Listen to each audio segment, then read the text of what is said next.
सभी पत्रकार साथियों को नमस्कार। नए वर्ष की मकर संक्रांति की भी शुभकामनाएं। आज एक महत्वपूर्ण प्रेस वार्ता मैं पुनः करने वाला हूं। पिछली बार भी मैंने एक प्रेस वार्ता करी थी और आपको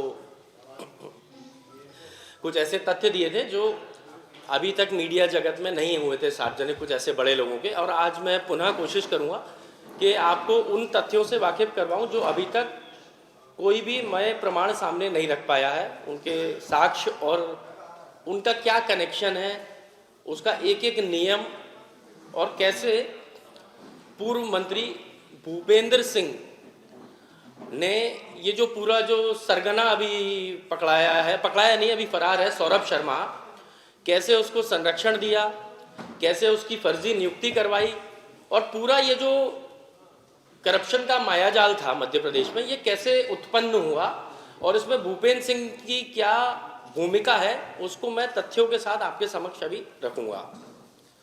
मैं जब अपनी पूरी बात रख लूं उसके बाद यदि किसी के मन में कोई प्रश्न हो इस विषय से संबंधित तो आप आमंत्रित हैं पूछने के लिए। एक व्यक्ति है सौरभ शर्मा नाम का, जो कि अब मैं समझता हूं मध्य प्रदेश में मुख्यमंत्री से भी ज़्यादा पॉपुलर हो चुका है वर्तमान में। और वर्तमान में वो दुबई में है, कि पंजाब में है, कि दिल्ली में है।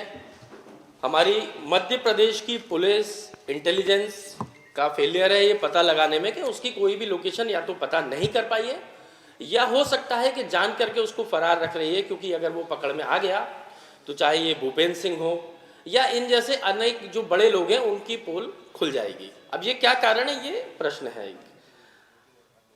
हमने जब प्रेस वार्ता करी उसके बाद ट्रांसपोर्ट कमिश्नर नए पदस्थ किए गए,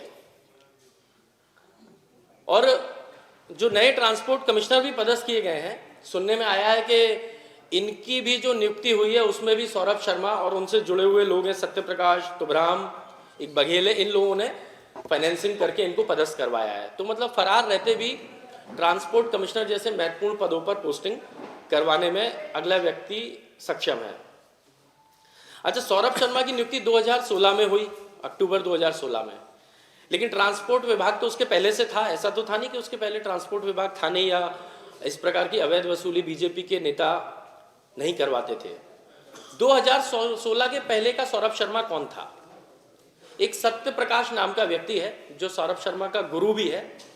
2016 के पहले पूरा सिस्टम वो ऑपरेट करता था। अब आते हैं मंत्री जी, जो दूसरी बात कह रहे थे कि मेरा कोई भी सौरभ शर्मा से ताल्लुकात नहीं है, कोई भी एक पत्र ऐसा दिखा दो। तो एक कागज दिखा दिया, अब मैं दूसरा दिखा रहा हूं, ये सबसे महत्वपूर्ण है। दूसरा कागज है, यह है माननीय भूपेंद्र सिंह जी के हस्ताक्षर के उनकी खुद की नोटशीट।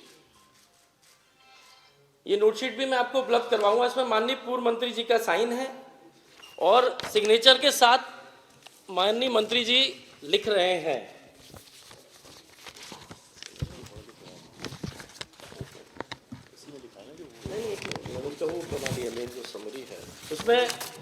इसमें माननीय मंत्री जी लिख रहे हैं, अपनी खुद की नोटशीट में हस्ताक्षर करके लिख रहे हैं, श्री सौरभ शर्मा ने अनुकंपा नियुक्ति प्रदान किए जाने होते हुए अनुरोध किया है। श्री शर्मा को अनुकंपा नियुक्ति प्रदान किए जाने का प्रकरण कलेक्टर जिला ग्वालियर द्वारा पत्र क्रमांक फलाना फलाना दिनांक 12/8/2016 के माध्यम से आपको प्रेषित किया। अतः श्री सौरभ शर्मा को अनुकंपा नियुक्ति प्रदान किए जाने संबंधी प्रकरण अपने अभिमत सहित प्रस्तुत करें। ये मंत्री ने नोटशीट, पहले तो मंत्री जी ने झूठ क्यों बोला? मंत्री जी ने बोला कि कोई भी एक कागज ऐसा दिखा दे जहां उनका सौरभ शर्मा का कोई ताल्लुकात हो। मंत्री जी जब ये खुद बोल रहे हैं कि नियम ये कहता है कि आरक्षक की भर्ती में मंत्री का कोई हस्तक्षेप नहीं है, तो ये आरक्षक की भर्ती के लिए मंत्री अभिमत क्यों मांग रहे हैं, जब नियम विरुद्ध खुद ही उस नियम को बता रहे हैं और खुद ही नियम को तोड़ रहे हैं। अब इससे भी महत्वपूर्ण बात कि क्यों मंत्री जी डायरेक्ट इसमें इन्वॉल्व थे, ये मैं आपको बता देता हूं। इसमें जिस कलेक्टर के पत्र का हवाला दिया है, 12/8/2016 का एक कलेक्टर का पत्र है। ये जो पत्र है, ये कलेक्टर ने, ये पत्र भी मैं आपको उपलब्ध करवाऊंगा, ये है ये पत्र है। अब इसमें खास बात देखिएगा, कलेक्टर ने एक पत्र लिखा है ट्रांसपोर्ट कमिश्नर को, परिवहन आयुक्त को पत्र लिखा। इसकी एक कॉपी करी संचालक को, एक कॉपी करी सीएमएचओ को, एक कॉपी करी सौरभ शर्मा को। इसमें मंत्री को कहीं कोई कॉपी नहीं है। लेकिन माननीय मंत्री जी की सौरभ शर्मा के प्रति चिंता इतनी थी कि उनने इस पत्र का स्वतः संज्ञान ले लिया। कलेक्टर ने मंत्री को बोला ही नहीं है। कलेक्टर अपने विभाग के एचओडी को बोल रहा है, जो परिवहन विभाग के एचओडी उनसे बात कर रहा है, लेकिन मंत्री उस पत्र का हवाला स्वतः ले रहे हैं। तो क्या मंत्री की संलिप्तता नहीं है? क्या मंत्री का इसमें इंटरेस्ट नहीं है? अब इसको मंत्री जी बताएं। और आग्रह है भूपेंद्र सिंह जी से कि ये नोटिस खेलना बंद करें। आप पूर्व मंत्री हैं, मध्य प्रदेश के बड़े भाजपा के नेता हैं, सामने से बात करें। कहाँ आपने बच्चों को, भतीजों को आप नोटिस दे रहे हो? और चोरी और सीना चोरी अच्छी लगती है क्या? खुल के परिवहन विभाग ने आपने क्या क्या किया सब सामने है। आपने सागर जिले में जिस प्रकार से ब्राह्मणों पर अत्याचार किया, झूठे प्रकरण लगवाए, या मध्य प्रदेश में, मैं आपको मीडिया के माध्यम से चेतावनी दे रहा हूं, तब तो मैं विधायक नहीं था, अभी विधायक हूं, ऐसी गलती दोबारा मत करना। चाहे सागर का ब्राह्मण होगा या मध्य प्रदेश का ब्राह्मण, दोबारा उनकी तरफ देखिएगा मत, वरना आपके पीछे पड़ूंगा तब तक जब तक आप जेल के पीछे ना पहुंच जाएं। एक इंटरव्यू में आपको थोड़ा सा सुनाना चाहूंगा जिससे कि आप पूरी बात को कनेक्ट कर पाएंगे। मैं हमारे भाई अभिनव जी से आग्रह करूंगा कि भूपेंद्र सिंह जी ने अभी 3 दिन पहले एक बात कही थी इंटरव्यू में, पहले उनकी बात सुना देता हूं और फिर उनकी बात कैसे झूठी है वो तथ्य मैं आपको दे दूंगा कि एक इतना बड़ा मंत्री, पूर्व मंत्री, कैसे खुलेआम मीडिया के समक्ष, मध्य प्रदेश की जनता के समक्ष झूठ प्रस्तुत कर रहे हैं। एक बार वो वीडियो सुन लें, उल्टा दिखा भी दीजिए। जहां तक सौरभ शर्मा की नियुक्ति का सवाल है, ये 2016 अक्टूबर, मैं 18 तक मंत्री था, तो 2016 अक्टूबर में जो मुझे जानकारी मिली है कि सौरभ शर्मा की नियुक्ति हुई। जहां तक नियुक्ति का सवाल है, तो पहली चीज तो ये है कि आरक्षक की नियुक्ति का मंत्री से कोई संबंध नहीं होता, क्योंकि इसका नियुक्ति का अधिकार जो होता है वो ट्रांसपोर्ट कमिश्नर को होता है, मंत्री को नियुक्ति का अधिकार नहीं होता। इसलिए सौरभ शर्मा की नियुक्ति से दूर दूर तक भी मेरा कहीं कोई संबंध होने का सवाल ही नहीं उठता था, ना मुझे अधिकार था। कोई एक कागज ऐसा बता दे, कोई एक ऐसा पत्र बता दे, कोई मेरी नोटशीट बता दे जिसमें मैंने ये लिखा हो कि सौरभ शर्मा की नियुक्ति दी जाए, या मैंने सौरभ शर्मा। भूपेंद्र सिंह जी ने 2 बातें कही मूलतः इसमें।